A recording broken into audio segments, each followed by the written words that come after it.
आप सभी को अहोई अष्टमी की बहुत बहुत शुभकामनाएं। अहोई अष्टमी का आज व्रत रखा जा रहा है।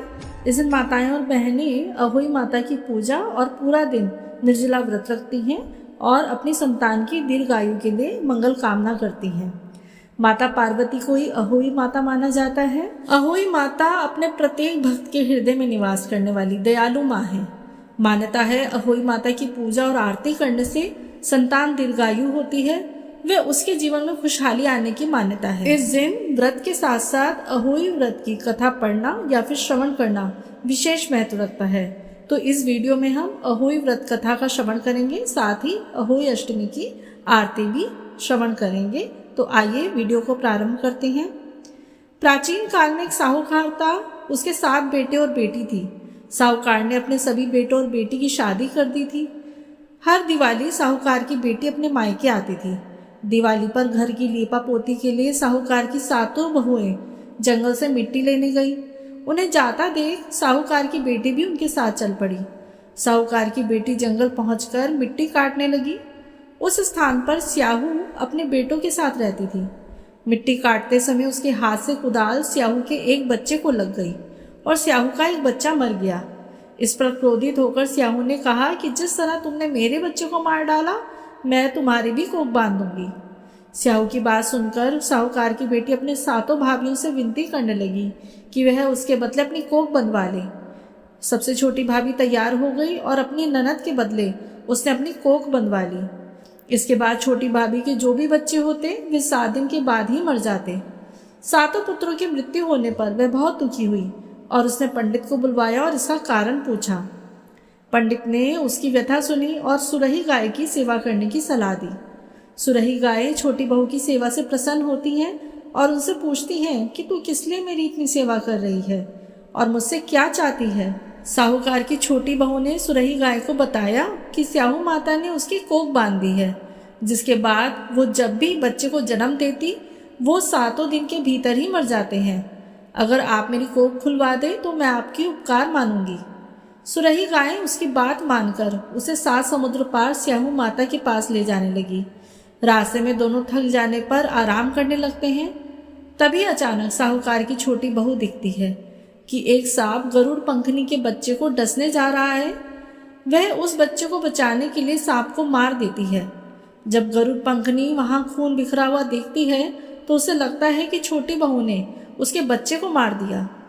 अपने बच्चे को हत्यारा समझ वह छोटी बहू को चोंच मारना शुरू कर देती है।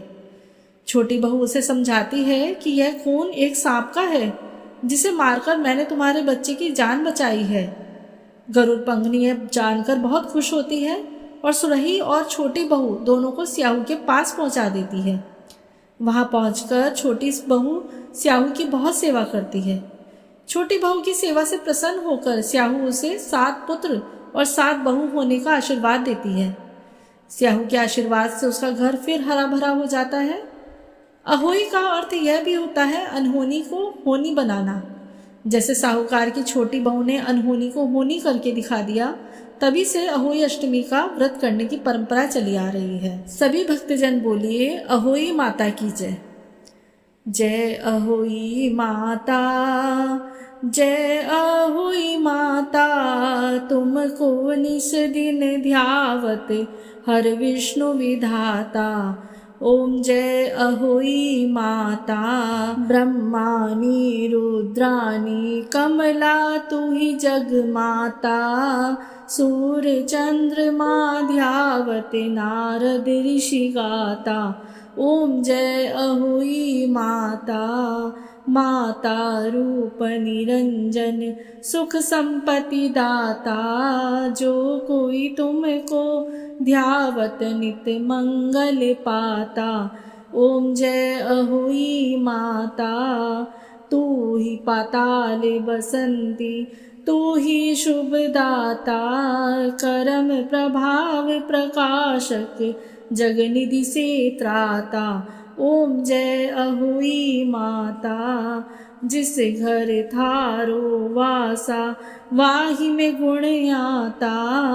कर न सके सोई कर ले मन नहीं धड़काता। ओम जय अहोई माता।